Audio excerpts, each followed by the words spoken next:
Well, hola people, ni hao ma, kembali lagi bersama saya Julius di channelnya Kudetek.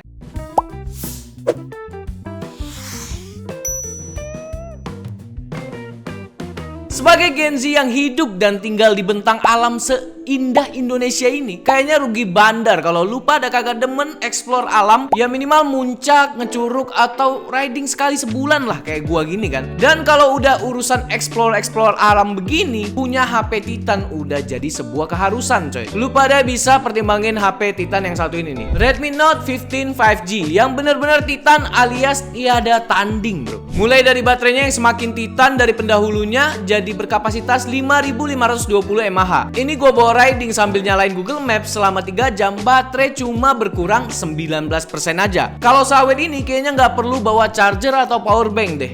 Tapi tetap bawa ya, minimal power bank dah. Tahu sendiri kan, kalau di alam itu kagak ada colokan, kecuali sih lu TikTok doang. Gue balik agak sorean, ternyata baterai masih nyisa 31%. Ngecharge pakai adapter 45 wattnya cuma butuh waktu 50 menit, langsung full lagi. By the way, walau kapasitas baterai HP ini makin nambah, tapi HP ini makin enteng coy. Dari 190 gram turun jadi 178 gram. Karena udah pakai teknologi baterai silikon karbon. Gak cuma bobotnya aja yang makin enteng, ketebalan bodinya pun jadi lebih tipis. Dari 8 mm berkurang jadi 7,4 mm.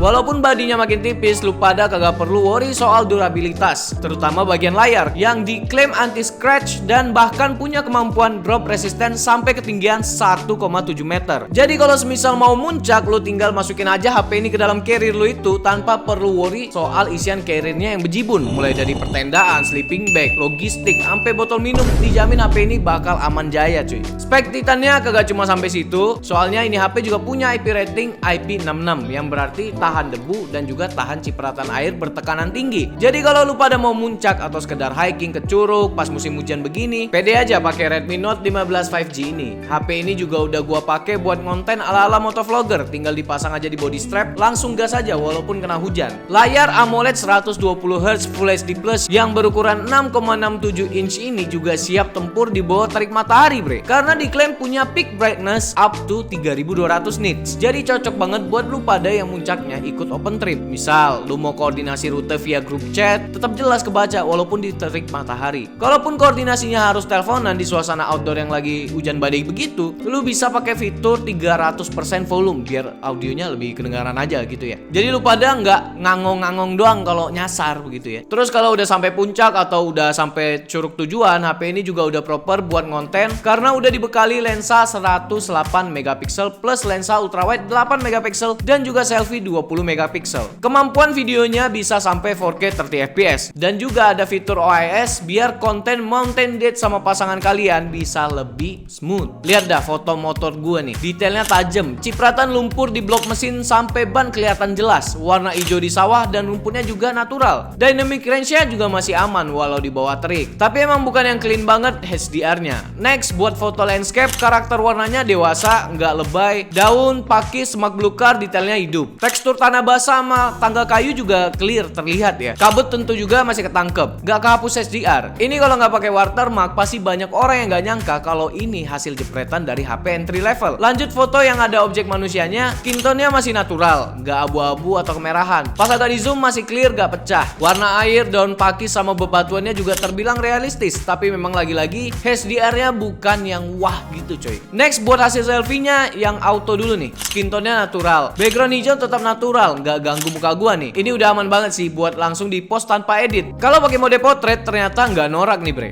Depth mapping-nya juga serius, rambut, leher dan bau nggak ada potongan yang aneh-aneh. Walaupun background rame, tapi gradasi blurnya masih kerasa agak flat gitu ya. Surprisingly gue cukup puas sama hasil kameranya Redmi Note 15 5G ini. Gimana buat video quality-nya? Ini di kondisi hujan dan merekam Redmi Note 15 5G ya. Ini 4K 30 fps. Kamera dengan OIS. Ini kita coba jalan pelan ya. Jalan pelan. Cukup getar. Karena mungkin aktif OIS-nya itu di Full HD atau HD. Ya guys. Dan Redmi Note 15 5G cuma support sampai 30 fps. Untuk warnanya sendiri vibrant, cukup vibrant. Cuma kadang ada shifting warna, misalnya dari sini nih hijau, tiba-tiba pucat gitu. Ini untuk perekaman Full HD 30 fps. Coba sambil jalan santai aja senormalnya. Cuman ini karena jalannya tidak rata, jadi tidak begitu stabil mungkin ya. Tapi kita lihat nanti di post hasil videonya.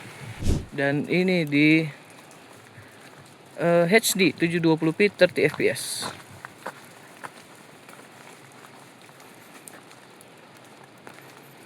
Oke. Gimana? Stabil ya? Coba aku agak lari. Wow, stabil banget 720p nya. Ini lari loh. Tuh.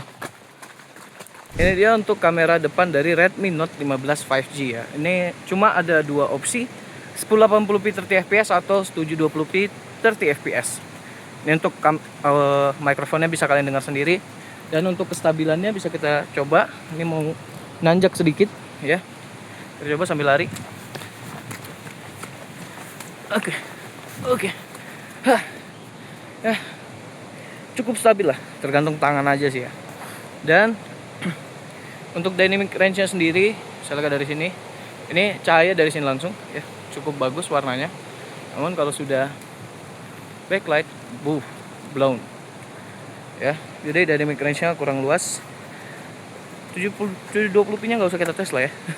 Kalau secara tampilan, Redmi Note 15 5G ini udah naik kelas coy. Desain 4 tungku begini umumnya cuma ada di varian Pro seriesnya Redmi Note dan juga jajaran HP Xiaomi Number series. Soal warna ada 3 opsi nih, Black, Glacier Blue, dan Mist Purple. Balik ke desain, jujur buat gua bahasa desain begini jauh lebih cakep ketimbang desain yang sebelumnya Redmi Note 14 itu ya. Kalau desain yang begini kan Xiaomi banget coy. Tapi ada satu yang berkurang di HP ini dari pendahulunya, lubang kesayangan kita semua, earphone jack 3.5mm udah nggak ada. Tapi tenang aja, tetap dikasih slot micro SD buat tambah-tambah kapasitas storage ya, walaupun ini hybrid ya, jadi kalau mau pakai 2 SIM lu nggak bisa pakai SD cardnya. Sekarang lanjut ke spesifikasi, pakai chipset dari Qualcomm yaitu Snapdragon 6 Gen 3 dengan fabrikasi 4 nanometer yang udah pasti lebih canggih dari pendahulunya yang masih pakai fabrikasi 6 nanometer. Skor Antutu 11-nya sebesar 836 ribuan, sedangkan skor multicore Geekbench-nya itu ternyata udah lebih tinggi dari Snapdragon 7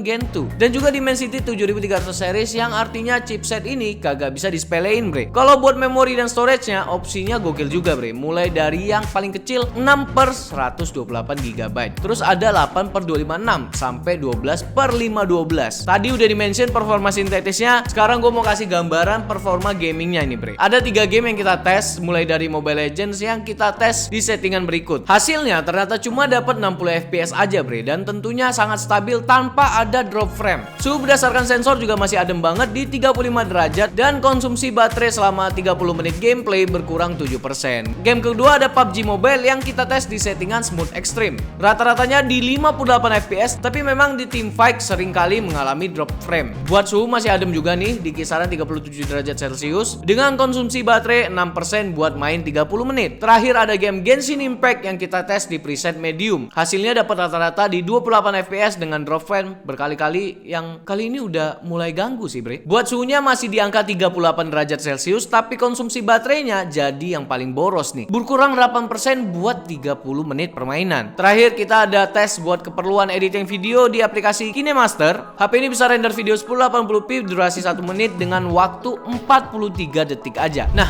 jadi kesimpulannya gimana nih? Kalau menurut gua ya, Redmi Note 15 5G ini HP Titan yang wajib kalian pertimbangkan di tahun ini sih bre. Indis ekonomi lagi ya. Tadi durabilitasnya lu pada udah lihat sendiri tuh, aman banget walau udah jatuh dari ketinggian 1 meter. Kena air juga nggak masalah karena ini udah IP66. Baterainya juga makin awet dari pendahulunya, tapi nggak mengorbankan bobot karena udah pakai teknologi silikon karbon. Soal kameranya juga udah cukup proper buat konten kreator karena dibekali 108 megapiksel main kamera, lengkap dengan OIS like. Sekarang tinggal kita tunggu aja harga rilisnya kira-kira bakal berapa ya. Ada yang bisa nebak? Coba dah komen di bawah. Jadi itu dia video review Redmi Note 15 5G. Like video ini kalau kalian suka, dislike kalau Alfian jelek, dan jangan lupa subscribe yang tombolnya warna putih karena udah nggak warna merah lagi. Saya Julius selaku host di Kudetek menyampaikan terima kasih. Sampai jumpa di video selanjutnya. Bye bye.